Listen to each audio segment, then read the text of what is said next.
नमो भगवते वासुदेवाय नमः। श्री विष्णु पुराण प्रथम अंश का 21वां अध्याय।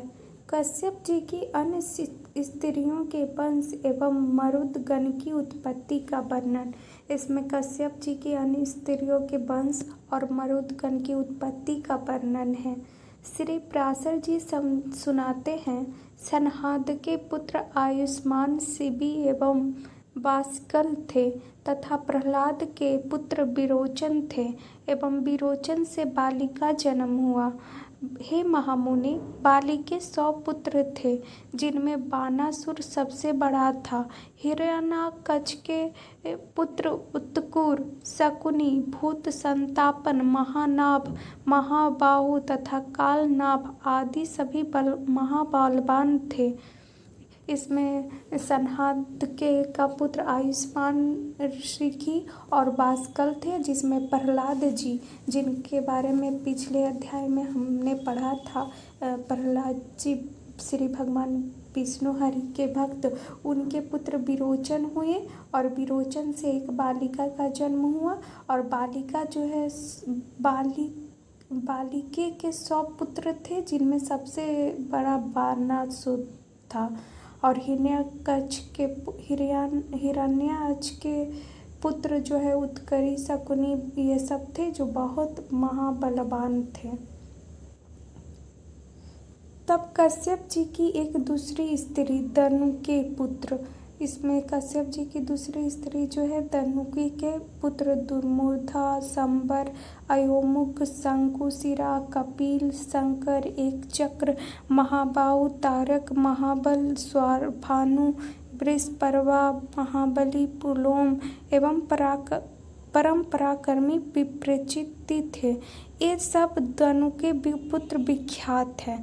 स्वभारुणी की कन्या प्रभा थी तथा शर्मिष्ठा, उपदानी एवं हरशिरा, ये वृषपर्वा की परम सुंदरी कन्याएं विख्यात है। ये सब जो है कश्यप जी की दूसरी पत्नी एवं उनके पुत्र सबका वर्णन है। वैश्वा नर की पुलोमा एवं कालका 2 पुत्रियां थीं। हे महाभाग, वे दोनों कन्याएं मरीचिनंदन कश्यप जी की भार्या हुई। उनके पुत्र 60,000 दानव श्रेष्ठ हुए। मरीचिनंदन कश्यप जी के वे सभी पुत्र पौलोम और कालकेय कहलाए। इनके सिवा विप्रचित्त के सिंहिका के गर्भ से और भी बहुत से महाबलवान, भयंकर और अति क्रूर पुत्र उत्पन्न हुए। वे वंश शल्य, बलवान, नभ, महाबली, वातापी, नमुची, इल्वल, सखरसिम, अंधक, नरक, कालनाभ, महावीर, स्वभानु और महादैत्य वक्र योधी थे। ये सब उनके पुत्र सबका वर्णन है। ये सब दानव श्रेष्ठ दनु के वंश को बढ़ाने वाले थे। इनके और भी सैकड़ों हजारों पुत्र पौत्र आदि हुए। महान तपस्या द्वारा आत्मज्ञान संपन्न दैत्यवर प्रहलाद जी के कुल में निवात कवच नामक दैत्य उत्पन्न हुए। कश्यप जी की स्त्री ताम्राकी, सुकी, ये अब दूसरी स्त्री ताम्राकी जो है, सुकी, सेनी, भासी, सुग्रीवी, सूची और गृध्रिका, ये 6 अति प्रभावशालिनी कन्याएं कही जाती है। सुकी से सुक, उलुक एवं उल्कों के प्रति पक्षी, काक आदि उत्पन्न हुए। और सेनी से सेन, बाज, भासी से भास और गृध्रिका से गृधों का जन्म हुआ। सूची से जल के पक्षीगण एवं सुग्रीव से अश्व, उष्ट्र एवं गर्दभों की उत्पत्ति हुई। इस प्रकार यह ताम्र का वंश कहा जाता है। ये बिनताके, गरुड़ एवं अरुण, ये 2 पुत्र विख्यात हुए। इनमें पक्षियों में श्रेष्ठ सुपर्ण गरुड़ जी अति भयंकर और सांपों को खाने वाले हैं। हे ब्राह्मण, सूरसा से सहस्त्रों सर्प उत्पन्न हुए, जो बड़े ही प्रभावशाली, आकाश में विचरण करने वाले, अनेक सिरों वाले एवं बड़े विशालकाय थे। एवं कर्दू के पुत्र भी महाबली और अमित तेजस्वी, अनेक सिर वाले सहस्त्रों सर्प ही हुए, जो गरुड़ जी के वशवर्ती थे। उनमें से शेष, वासुकी, तक्षक, शंख, श्वेत, महापद्य, कंबल, अश्वतर, एलापुत्र, नाग, कंकोटक, धनंजय तथा और भी अनेक उग्र विषधर एवं काटने वाले सर्प प्रधान हैं। क्रोधवशा के पुत्र क्रोधवशगण हैं। वे सभी बड़ी बड़ी दाढ़ों वाले भयंकर और कच्चा मांस खाने वाले जलचर, स्थलचर एवं पक्षीगण हैं। महाबली पिशाचों के भी क्रोधा ने ही जन्म दिया है। सुरभि से गौ और महिष आदि की उत्पत्ति हुई तथा ईरा से वृक्ष, लता, बेल एवं सब प्रकार के तृण उत्पन्न हुए। खसा ने यक्ष और राक्षसों के, मुनि ने अप्सराओं को तथा अरिष्टा ने अति समर्थ गंधर्वों को जन्म दिया। ये सब स्थावर जंगम कश्यप जी के संतान हुए और इनके और भी सैकड़ों हजारों पुत्र पौत्रादि हुए। हे ब्राह्मण, यह स्वराचिस मनवंतर की सृष्टि का वर्णन कहा जाता है। वैवस्वत मनवंतर के आरंभ में महान वारुण यज्ञ हुआ। उसमें ब्रह्मा जी होते थे। अब मैं उनकी प्रजा का वर्णन करता हूँ। ये सब जो है कश्यप जी के पत्नियों और उनके पुत्रों का वर्णन है।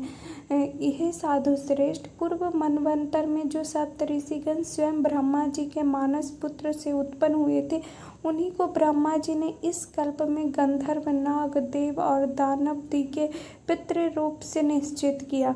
पुत्रों के नष्ट हो जाने पर दीति ने कश्यप जी को प्रसन्न किया। उसकी सम्यक आराधना से संतुष्ट हो तपस्वियों में श्रेष्ठ कश्यप जी ने उसे वर देकर प्रसन्न किया। उस समय उसने इंद्र के वध करने में समर्थ एक अति तेजस्वी पुत्र का वर मांगा।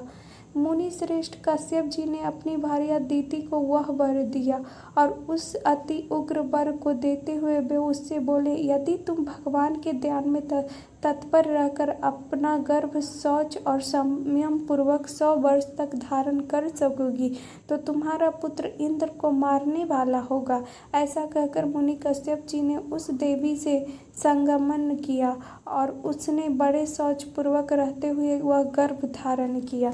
मतलब कि उनकी जो पत्नी हुई दीति, उनको वर दिया कश्यप जी ने कि अगर वो अच्छे तरीके से संयम पूर्वक 100 वर्ष तक रहती है तब उनका जो पुत्र होगा वो इंद्र को मारने वाला होगा। और इस तरह उनका और दीति का गर्भ धारण मतलब कि संबंध बना। उस गर्भ को अपना वध का कारण जान देवराज इंद्र भी विनय पूर्वक उनकी सेवा करने के लिए आ गए। जब इस प्रकार जब कश्यप जी ने वरदान दिया तब इंद्र भी सेवा करने के लिए उनका आ गए। उनके शौच आदि में कभी कोई अंतर पड़े यही देखने की इंद्रा से इंद्र वहाँ हर समय उपस्थित रहते थे। अंत में 100 वर्षों में कुछ भी कमी रहने पर उन्होंने एक अंतर देख ही लिया। यह देखने उसमें कोई कमी रह रहा है या नहीं रह रहा है, इसलिए इंद्र भी वहाँ पे आ गए थे और एक कमी देख ही लिया। एक दिन दीति बिना चरण शुद्धि किए ही अपनी सैया पर लेट गई। उस समय निद्रा ने उसे घेर लिया। तब इंद्र हाथ में वज्र लेकर उसकी कुची में घुस गए और उस महागर्भ के 7 टुकड़े कर डाले। इस प्रकार वज्र से पीड़ित होने से वह गर्भ जोर जोर से रोने लगा। इंद्र ने उससे पुनः पुनः कहा कि मत रो, किंतु जब वह गर्भ 7 भागों में विभक्त हो गया और फिर भी न मरा तो इंद्र ने अत्यंत कुपित हो अपने शत्रु विनाशक वज्र से एक एक करके 7 टुकड़े और कर दिए। वे ही अति वेगवान मरुत नामक देवता हुए। भगवान इंद्र ने जो उससे कहा था कि माँ रोदी मत रो, इसलिए वे मरुत कहलाए। ये 49 मरुदगण इंद्र के सहायक देवता हुए। मतलब कि जब एक बार दीति ने जब सैया पर लेटने गई तो वो बिना चरण शुद्धि किए ही सैया पे लेट गई और उनको नींद आ गया। तब इंद्र ने यह कमी देखी कि बिना चरण के ही लेट गई हैं। तब उनके गर्भ में जो बच्चा पल रहा था उनको वज्र से 7 टुकड़े कर दिए। तो बच्चा जो है रोने लगा। तब वो बोले कि इंद्र बोलते हैं कि मत रोने के लिए, लेकिन वो बच्चा बिलख बिलख कर रो रहा था और वो पूरी तरह से नहीं मरा था। तो फिर से 7 टुकड़े कर दिए, जो आगे चल करके वही मरुत कहलाए और इंद्र के सहायक देवता हुए। इति विष्णु पुराणे प्रथम अंश से 21वां या श्री विष्णु पुराण का प्रथम अंश का 20वां अध्याय था।